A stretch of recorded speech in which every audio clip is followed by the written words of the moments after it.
जय माता दी साथियों, मैं नरेंद्र विश्वकर्मा आप सभी का अपने इस चैनल नरेंद्र विश्वकर्मा में हार्दिक स्वागत करता हूं। आज मैं आपको पर्यावरणीय शिक्षा की परिभाषा और पर्यावरणीय शिक्षा के सूत्र को या सूत्र सिद्धांत को समझाऊंगा। तो सबसे पहले मैं आपको बता दूं पर्यावरणीय शिक्षा क्या है। तो पर्यावरणीय शिक्षा वह शिक्षा प्रणाली है जो पर्यावरण के माध्यम से यहाँ पर डबल हो चुका है, पर्यावरण के माध्यम से पर्यावरण से संबंधित और पर्यावरण के लिए प्रदान की जाती है। अर्थात कहने का तात्पर्य है जिसमें सर्वोपरि स्थान किसका होता है? पर्यावरण का। क्यों? क्योंकि यह पर्यावरण के माध्यम से ही दी जाती है और पर्यावरण से संबंधित होती है और पर्यावरण के लिए ही प्रदान की जाती है। अर्थात इसमें सब कुछ क्या होती है? पर्यावरण है। तब वह शिक्षा प्रणाली पर्यावरणीय शिक्षा कहलाती है। एक बार और देखें, पर्यावरणीय शिक्षा वह शिक्षा प्रणाली है जो पर्यावरण के माध्यम से अर्थात जो हमारे और चारों ओर घटक हैं उसके माध्यम से दी जाती है। पर्यावरण से संबंधित अर्थात उसमें संबंध किससे हम निर्धारित करेंगे, कोई भी एग्जाम्पल देंगे तो उसका सभी का संबंध किससे उससे होगा? पर्यावरण से। और पर्यावरण के लिए प्रदान की जाती है और उसका मुख्य उद्देश्य भी क्या होगा? पर्यावरण संरक्षण को बचाना, इसकी सुरक्षित करना, सब कुछ में विशेष स्थान किसका होगा? पर्यावरण का होगा। और इस उद्देश्य के लिए जो शिक्षा दी जाती है उसे पर्यावरणीय शिक्षा कहते हैं। तो ओडम ने इसी पर्यावरण शिक्षा को परिभाषित किया है और कहा है पर्यावरणीय शिक्षा मानव के चारों ओर व्याप्त जीवित तथा भौतिक पर्यावरण की शिक्षा है। तो इन्होंने कहा है जो पर्यावरणीय शिक्षा है तो मानव के चारों ओर व्याप्त जीवित तथा भौतिक अर्थात कहा तो जैविक और अजैविक घटक की शिक्षा है। हम जब मनुष्य को जैविक और अजैविक घटक के बारे में शिक्षित करते हैं तो वह कहलाती है पर्यावरणीय शिक्षा। तो यह कथन किसका था? ओडम का था। तो देखते हैं पर्यावरण शिक्षा के सूत्र या सिद्धांत। तो पर्यावरण शिक्षा के सूत्र या सिद्धांत कुल 10 होते हैं। पहला है अंतर विषयता का सूत्र, दूसरा है ज्ञान अर्जन का सूत्र, फिर समस्याओं के कारण ज्ञात करने का सूत्र, समग्रता का सूत्र, परस्पर सहयोग का सूत्र, निरंतरता का सूत्र, योजना निर्माण का सूत्र, ऐतिहासिकता पर बल देने का सूत्र, दक्षता विकास का सूत्र। तो अब हम एक एक सूत्र को क्रमबद्ध पढ़ते हैं अर्थात एक के बाद एक सूत्र को पढ़ते हैं। तो सबसे पहले हम देखते हैं अंतर विषयता का सूत्र। अंतर विषय से आपको संबंध क्या लग रहा है? अर्थात एक विषय और दूसरे विषय को संबंध रखने का सूत्र। तो इस प्रकार के सूत्र में क्या होता है? विभिन्न विषयों का मध्य में संबंध रखा जाता है और उसके बाद उसके साथ साथ क्या कराते हैं? ज्ञान अर्जन कराते हैं अर्थात बालक को पढ़ाते हैं। सभी जितने भी विषय होते हैं उन विभिन्न विषयों को एक दूसरे से संबंध रखते हैं और फिर में अध्ययन अध्यापन का कार्य कराते हैं। अर्थात एक विषय को दूसरे विषय से जोड़ते हैं, एक विषय को दूसरे विषय से जोड़ते हैं और फिर अध्ययन और अध्यापन का कार्य कराते हैं। अर्थात हमें गणित को विज्ञान से जोड़ेंगे, हिंदी को समाज विज्ञान से जोड़ेंगे, हिंदी को संस्कृत से जोड़ेंगे और फिर अध्ययन का कार्य कराएंगे। तो यह कहलाएगा आपका अंतर विषयता का सूत्र। अगला सूत्र है ज्ञान अर्जन का सूत्र। तो ज्ञान अर्जन का जो सूत्र है यह सूत्र कहता है कि विषय क्षेत्र में स्थानीय, क्षेत्रीय, अंतर्राष्ट्रीय स्तर पर पर्यावरण शिक्षा का प्रसार करना। अर्थात हमें स्थान, राष्ट्र और अंतरराष्ट्रीय अर्थात कह सकते हैं इंटरनेशनल सभी देशों में हर जगह इसका क्या करना है? विकास करना, ज्ञान अर्जन करना। ज्ञान अर्जन का सूत्र कहलाता है। और इस सूत्र में क्या होता है? अधिक से अधिक संवर्धन पर बल दिया जाता है अर्थात उसे विभिन्न स्थानों तक पहुंचाने का पर क्या देते हैं? बल देते हैं। अगला सूत्र है समस्याओं के कारण ज्ञात करने का सूत्र।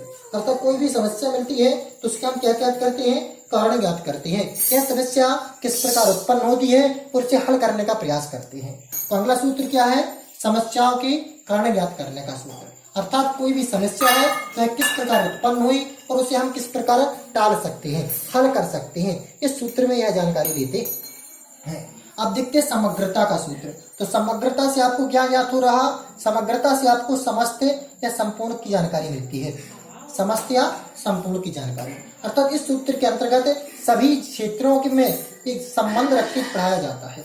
सभी क्षेत्र अर्थात नैतिक, आर्थिक, राजनीतिक, व्यावसायिक, तकनीक, जितने भी क्षेत्र हैं सभी क्षेत्रों को इस सूत्र के अंतर्गत पढ़ाते हैं।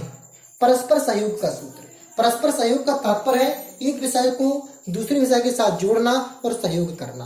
अर्थात हम कह सकते हैं कि इसमें पर्यावरण संबंध विभिन्न कार्यों जैसे संवर्धन, संरक्षण एवं विकास जैसे पक्षों परस्पर सहयोग के द्वारा ही संभव है। अर्थात हमें पर्यावरण को बचाना है, सुरक्षित करना है, तो उसको एक दूसरे के सहयोग के द्वारा ही बचा सकते हैं। तो यह था आपका परस्परिक सहयोग। सहयोग का से ही सहयोग, जो सहयोग है इसकी परिभाषा इसी में निहित है। अर्थात एक विषय को, एक वृक्ष को बचाना है तो हमें दूसरी जीव जंतु को भी बचाना होगा, क्योंकि एक दूसरे के सहयोग के बिना हम किसी को बचा नहीं सकते हैं। अगला है निरंतरता का सूत्र। जो पर्यावरण की जो शिक्षा है निरंतर चलने वाली शिक्षा है। यह है जो शिक्षा होती है मानव के जीवन की उत्पत्ति से लेकर और विभिन्न क्रियाकलापों से यह जुड़ी हुई होती है, इसका कभी अंत नहीं होता है। योजना निर्माण का सूत्र। अर्थात हमें किसी भी शिक्षा को, पर्यावरणीय शिक्षा को पढ़ाना है तो सबसे पहले हमें उसकी योजना बनानी होगी कि हमें पढ़ाने के लिए, पर्यावरण को पढ़ाने के लिए हमें किस प्रकार बच्चों को पढ़ाना है, किस प्रकार समस्या प्रस्तुत करना है, किस प्रकार उन्हें समझाना है, तो योजना निर्माण का सूत्र होता है। अगला है ऐतिहासिकता पर बल देने का सूत्र। तो इतिहास के जो लक्ष्य, साक्ष्य और विभिन्न पर्यावरण से जुड़ी हुई कहानियां होती हैं उन पर हमें बल देना है और उन्हें बच्चों को समझाने का प्रयास करना है। तो यह सूत्र कहलाता है योजना ऐतिहासिकता पर बल देने का सूत्र। अगला है दक्षता विकास का सूत्र। तो इसमें जिस व्यक्ति में विभिन्न कौशलों एवं दक्षता का विकास हो सके, उन्हीं दक्षताओं या कौशलों से पर्यावरणीय शिक्षा संभव हो सकती है। अर्थात जिस व्यक्ति के अंदर योग्यता, जौन सी योग्यता है, हम उस योग्यता का विकास उसके अंतर्गत करना है। जरूर नहीं कि उसमें पढ़ाई मानसिक योग्यता है, उसमें जिस प्रकार की योग्यता होती है हम उस प्रकार की योग्यता का विकास इस सूत्र के अंतर्गत करना है। नीति निर्धारण का सूत्र। तो इस सूत्र में क्या होता है, तो नीति निर्धारण के सूत्र में पर्यावरण के विकास के लिए कई प्रकार की नीतियां बनाई जाती है, उन्हें सफल करने के लिए कई प्रकार के सूत्र रखते हैं। तो एक बार और देखते हैं पर्यावरणीय शिक्षा की परिभाषा। तो पर्यावरणीय शिक्षा वह शिक्षा प्रणाली है जो पर्यावरण के माध्यम से पर्यावरण से संबंधित और पर्यावरण के लिए प्रदान की जाती है। अर्थात उसका सर्वोपरि उद्देश्य क्या होता है, पर्यावरण होता है। ओडम के अनुसार, ओडम ने कहा है कि पर्यावरणीय शिक्षा मानव के चारों ओर व्याप्त जैविक अर्थात जैविक और अजैविक पर्यावरण की शिक्षा है। इसके मुख्य रूप से 10 सूत्र हैं। अंतर्विषयता का सूत्र। इस अंतर्विषयता के सूत्र में विभिन्न विषय एक दूसरे से जुड़े हुए होते हैं। ज्ञानार्जन का सूत्र। ज्ञानार्जन का सूत्र का तात्पर्य है स्थानीय, राष्ट्रीय और अंतर्राष्ट्रीय स्तर पर ज्ञान को विकसित करना और ज्ञान का अर्जन करना। समस्याओं के कारण याद करने का सूत्र। अर्थात सबसे पहले हमें समस्याओं की जानकारी लेना है, फिर उसे हल करने की तकनीकें खोजना है। समग्रता का सूत्र। अर्थात हमें जितने भी विषय हैं सभी विषयों को एक साथ संग्रह करके पढ़ना है। परस्पर सहयोग का सूत्र। अर्थात हमें किसी पर्यावरणीय वृक्ष, जीव जंतु को बचाना है तो उनके एक दूसरे के सहयोग के बिना यह संभव नहीं है। निरंतरता का सूत्र। निरंतरता के सूत्र में जो पर्यावरणीय शिक्षा है वह निरंतर दी जाती है। योजना निर्माण का सूत्र। हमें जब भी पर्यावरण से संबंधित जानकारी देना है तो उसके पहले हमें लेसन प्लान या पाठ्य योजना बनानी पड़ेगी और उसी योजना के तहत हमें उस पर कार्य करना पड़ेगा। यदि हम जंगल को लगाना है तो एक योजना होनी चाहिए। यदि हमें किसी वृक्ष का संरक्षण करना तो उसकी भी क्या होनी चाहिए, योजना होनी चाहिए। ऐतिहासिकता पर बल देने का सूत्र।